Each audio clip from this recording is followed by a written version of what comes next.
Hello అండి, welcome back to my channel. This is Shravani. Already thumbnail చూస్తేనే మీకు అర్థమవుతుందేమో కదా నేను ఎంత ఆవేశంగా మాట్లాడుతున్నా అనేది. నేను మొన్న హెచ్కే పర్మనెంట్ మీద ఇలా చేస్తున్నారు అనే దాని మీద అవేర్నెస్ కోసం నేను ఒక వీడియో అనేది చేశానండి.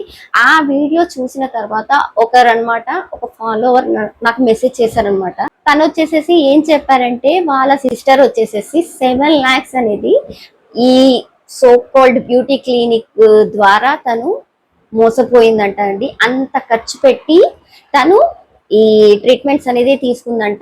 ఇది కూడా ఒక యూట్యూబర్ అయి ఉండి ఒకరు ప్రమోట్ చేస్తే దాన్ని చూసి ఇన్ఫ్లుయెన్స్ అయ్యి తినెళ్ళి అక్కడ ట్రీట్మెంట్ తీసేసుకుంది.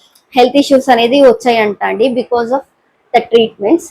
సో నేను ఒకటే చెప్పేదండి, ఇంత గుడ్డిగా ఇన్ఫ్లుయెన్సర్స్ ని ఎందుకండి ఇంతగానో నమ్ముతారు? నాకు అర్థం కావట్లేదు. ఇన్ఫ్లుయెన్సర్స్ చెప్పేదంతా నిజాలే అని ఎందుకు అనుకుంటారు చెప్పండి? ఇక్కడ స్క్రీన్ మీద ఏదైతే చూపిస్తున్నారో అదే నిజము, వాళ్ళ లైఫ్ స్టైల్ ఇట్లాగే ఉంటుందని మీరు ఎందుకండి అనుకుంటున్నారు? నాకైతే అర్థం కావట్లేదు. వాళ్ళు చూపించేది ఇక్కడ ఒక 10 minutes 15 minutes, మిగతా 23 hours వెనకాల వాళ్ళ లైఫ్ స్టైల్ అనేది చాలా డిఫరెంట్ గా ఉంటుందండి. అది మీకు తెలియని సత్యం అన్నమాట. ఎందుకంటే ఇప్పుడు చూస్తున్నాం కదా, ఇన్ని ఇన్సిడెంట్స్ జరుగుతున్నాయి, అయినా 7 lakhs పోగొట్టుకుంటారు చెప్పండి. 7 lakhs కూడా జస్ట్ ఒక యూట్యూబర్ దాని మీద ప్రమోట్ చేశారనే దాంతోనే మీరు 7 lakhs ఎట్లా పోగొట్టుకుంటారు చెప్పండి? అది 1 లక్ష కాదు, ఒక 10,000 మనం ఖర్చు పెట్టాలంటేనే చాలా ఆలోచిస్తాము. అలాంటిది 7 lakhs అంటే నార్మల్ పీపుల్కి అది చాలా పెద్ద మ్యాటర్ అండి. అంత ఈజీగా ఒక్క ఇన్ఫ్లుయెన్సర్ ని నమ్మి మీరు ఎట్లా బోల్తా పడతారు చెప్పండి? పర్మనెంట్ మీదే అండి. చూడండి, వాళ్ళు ప్రతి ఒక్క క్లయింట్ కి ఒకటే ప్రాసెస్ లాగా వాళ్ళ ప్రమోషన్స్ చూస్తూనే ఉన్నాం కదండి. ప్రతి ఒక్క క్లయింట్ కి ఫస్ట్ ఇలా వాళ్ళని ఫేస్ ని డిటెక్ట్ చేసేది ఒకటి పెడతారు, తర్వాత ఒక దాని మీద పడుకోబెట్టి క్రీమ్ అనేది పెడతారు, తర్వాత ఆరెంజ్ కలర్ మాస్క్ అనేది పెడతారు ఒకటి, తర్వాత యువి రేస్ టైపు ఒకటి పెడతారు, అంతే అయిపోతుంది. వెంటనే వాళ్ళని చూసేస్తే స్కిన్ అనేది చాలా బ్రైటనింగ్ వస్తుంది అని చెప్తారు. యాక్చువల్గా వాళ్ళు వచ్చేది కూడా ఆల్రెడీ ఫుల్ మేకప్ తో వస్తారు. అదే మేకప్ మీద వాళ్ళవన్నీ టెస్ట్లు కానీ, క్రీమ్స్ కానీ, రేడియేషన్స్ కానీ అన్ని పెడతారు. ప్రతి ఒక్కరికి కూడా ఒకే టైప్ ట్రీట్మెంట్ అంటే ఎలా చెప్పండి? అక్కడే తెలుస్తుంది కదా వాళ్ళు ఎడ్యుకేటెడా అన్ఎడ్యుకేటెడా, లేకపోతే వాళ్ళు తెలిసి చేస్తున్నారా లేకపోతే లేదా అనేది. మీరే చూడండి ఒక్కసారి, మళ్ళీ వాళ్ళ వీడియోస్లలోకి వెళ్ళేసేసి చూడండి అసలు వాళ్ళు ఏ రకంగా చేస్తున్నారు ఏంటి అనేది.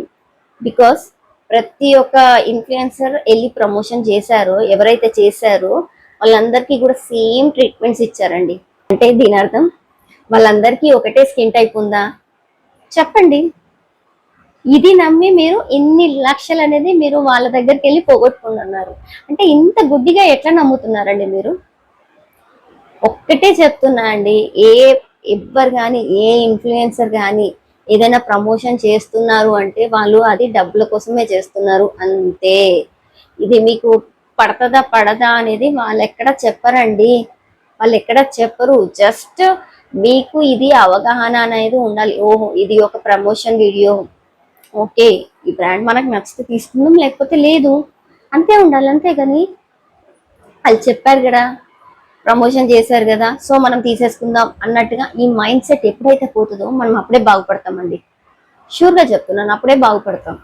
వై? బికాస్ ఇన్ని ట్రీట్మెంట్స్ తీసుకున్న సో కాల్డ్ ఇన్ఫ్లుయెన్సర్స్ మళ్ళీ రోజు పొద్దున్న లేస్తే ఒక ప్రమోషనల్ వీడియో అనేది లైక్ పర్పుల్లో కానీ, గుడ్ వైబ్స్ కానీ, లేకపోతే మామయ్య ప్రోడక్ట్స్ అని, ఇవన్నీ ప్రోడక్ట్స్ మీద మళ్ళీ ఎందుకండి వాళ్ళు ప్రమోషన్స్ అనేది చేస్తున్నారు? ఆల్రెడీ వాళ్ళకి హెచ్కే క్లినిక్ వెళ్ళేసి వచ్చిన తర్వాత చాలా ఫేర్ గా అయిపోయారు కదా, మరి ఇంకెందుకండి వాళ్ళకి అన్ని ప్రోడక్ట్స్ అన్ని చెప్పండి? ఇక్కడే అర్థమవుతుంది కదా, వాళ్ళు జస్ట్ ప్రమోషన్స్ అనేది డబ్బుల కోసమే చేస్తున్నారు. And at the same time వాళ్ళకి ప్రమోషన్ చేయడానికి కొన్ని కమిట్మెంట్స్ అనేది ఉంటాయి అన్నమాట. సో ఈ బ్రాండ్స్ అనేది ఈ మంత్ లో ఈ బ్రాండ్స్ అనేది మనం కొలాబరేషన్స్ చేయాలి అనేది వాళ్ళకి వాళ్ళ మేనేజర్స్ అనేది సెట్ చేసి పెడతారు. సో దాని ప్రకారంగా వాళ్ళు ఆ ప్రమోషన్స్ అనేది చేస్తారండి. బట్ ఇక్కడ మనం జనాలం తెలుసుకునేది ఏంటంటే అది ప్రమోషన్, అది ప్రమోషన్. సో అది మనకి యూజ్ అయితే మనం తీసుకోవాలి, లేకపోతే లేదు అనే మైండ్ సెట్ తోనే ఉండాలండి. అంతే. మనం మారనంత వరకు ఇలాంటి వాళ్ళు చాలా మంది వస్తూనే ఉంటారు, చాలా పుట్టుకొస్తూనే ఉంటాయండి ఫేక్ క్లినిక్స్ అనేవి. మనలో చాలా మార్పు అనేది రావాలండి. ఏదైనా కూడా వాళ్ళు పెట్టారు కదా అని మనం తీసుకోవద్దు. మనం దాని గురించి పూర్తిగా తెలుసుకున్న తర్వాతే మనం దాన్ని మేము యూజ్ చేయాలా వద్దా అని డిసైడ్ అయ్యి అది చేయాలన్నమాట. సో కాల్డ్ ఇన్ఫ్లుయెన్సర్స్ అండి, వాళ్ళు ఏం చెప్పినా కూడా మనం గుడ్డిగా నమ్ముతాము. వాళ్ళు జస్ట్ ఒక వీడియో అనేది ఇట్లా పోస్ట్ చేస్తారండి. బెటర్ అయితే ఏమీ ఉండదు. జస్ట్ వాళ్ళు ఇక్కడికి వెళ్ళాము, ఇక్కడ షాపింగ్ చేసేసి వచ్చాము, మాకు ఇక్కడ చాలా నచ్చింది అని ఒక వీడియో పెట్టగానే లాక్స్ ఆఫ్ వ్యూస్ అండి. ఒక వీడియో పెట్టగానే లాక్స్ ఆఫ్ వ్యూస్. అదే మనలాంటి వాళ్ళు జనాలని అవేర్నెస్ తేవడం కోసము, జనాలకి యూస్ఫుల్ అయ్యే వీడియోస్ ఇట్లాంటి ఎన్ని పెట్టినా కూడా మనకు వచ్చే వ్యూస్ అనేది జస్ట్ హండ్రెడ్స్లలో ఉంటాయండి.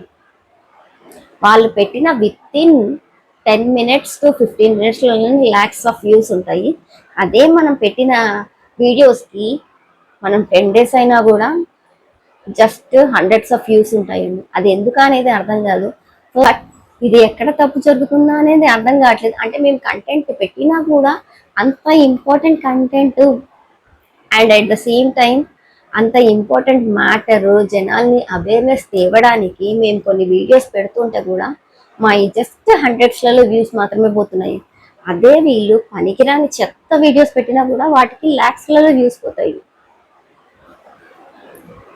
అది ఎట్లా అనేది మనకైతే అర్థం కావట్లేదండి. అంటే యూట్యూబ్ ఏమన్నా అట్లా ఇస్తుందా, లేకపోతే చూసే జనాలు వాళ్ళకి సబ్స్క్రైబర్స్ ఎక్కువ ఉండడం వల్ల అట్లా వాళ్ళకి తొందరగా రీచ్ ఎక్కువ వెళ్తుందా అనేది అర్థం కావట్లేదు.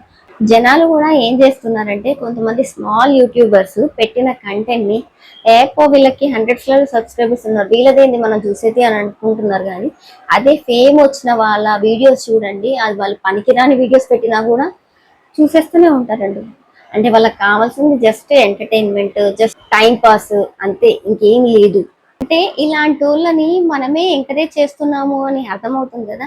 అట్లాంటి వాళ్ళని ఎంకరేజ్ చేసి వాళ్ళకి సబ్స్క్రైబర్స్ ని మనమే పెంచుతున్నాము. సో అందుకే వాళ్ళు విచ్చలవిడిగా అడ్డమైన ప్రమోషన్స్ అనేది చేస్తూనే ఉంటారు. And at the same time వాళ్ళు ప్రమోషన్స్ చేసిన వాటిని కూడా మనం గుడ్డిగా నమ్మి వాళ్ళు ఇట్లా చేస్తున్నారు కదా, ఓకే ఇది నమ్మకమైందేమో అనే దాంతోని మనం కూడా దాన్ని ట్రై చేస్తూనే ఉంటాం అనమాట. ప్రోడక్ట్ ని ప్రమోషన్ చేశారు అంటే మనం కూడా ఈ ప్రోడక్ట్ ని యూజ్ చేయొచ్చు, దీని మీద నమ్మకం కలుగుతుంది. ఎందుకంటే తెలిసిన యూట్యూబరే, నాకు నచ్చిన యూట్యూబరే దీని మీద ప్రమోషన్ అనేది చేసింది కదా అనే ఉద్దేశంలో వ్యూవర్స్ మైండ్ సెట్ అనేది అట్లా మారిపోతుంది అనమాట. అండ్ ఇంకొక విషయం నేను చెప్పాలి అని అనుకుంటున్నానండి. ఇంతమంది వీటి మీద ఫైట్ చేస్తున్నారు కదండి. ఇంతమంది ఫైట్ చేస్తున్నప్పుడు డాక్టర్స్ కానీ లేకపోతే ఎవరైనా బాధితులు ఉన్నారు కదా. సో అలాంటి వాళ్ళు ముందుకు వచ్చి మీ ఎక్స్పీరియన్సెస్ మీరు దానివల్ల ఎంత నష్టపోయారు అనేది మీరు ముందుకు వచ్చి మీరు ఫైట్ చేస్తే మీ వెనకాల ఖచ్చితంగా మాలాంటి వాళ్ళనేది సపోర్ట్ చేస్తారు కదా. చేసి మీరు వచ్చి మీ వాయిస్ అనేది మీరు రేస్ చేయండి. మీరు రేస్ చేయనంత కాలము ఇట్లాంటి వాళ్ళందరూ చాలా మంది పుట్టుకొస్తూనే ఉంటారు. ఇంకా చాలా బ్రాండ్స్ అనేవి ఇట్లా అవినీతిగా నడుస్తూనే ఉంటాయండి. ప్లీజ్ దయచేసి ముందుకు వచ్చి మీ వాయిస్ అనేది మీరు రేస్ చేయండి. మీకు న్యాయం వచ్చేంత వరకు మీరు ఫైట్ అనేది చెయ్యండి. మీ వెనకాల నిలబడడానికి చాలా మంది ఉన్నారు. జస్ట్ మీరు చేయాల్సింది ఏంటంటే, ఎవరైనా బాధితులు ఉంటే వాళ్ళు ముందుకు వచ్చి ఫైట్ చేయండి. చాలా మంది హెల్ప్ చేయడానికి ఉన్నారండి. మీరు ఒక్కసారి మీ వాయిస్ రేస్ చేయడం స్టార్ట్ చేస్తే మీ వెనకాల వచ్చి నిలబడి సహాయం చేయడానికి చాలా మంది ఉన్నారు. జస్ట్ బయటికి రండి. ఇప్పటికైనా బయటకు వచ్చి మీకు జరిగిన అన్యాయాన్ని గురించి ఎదురించి పోరాడండి. ఇంతే అండి video. Thank you so much for watching. Thanks a lot.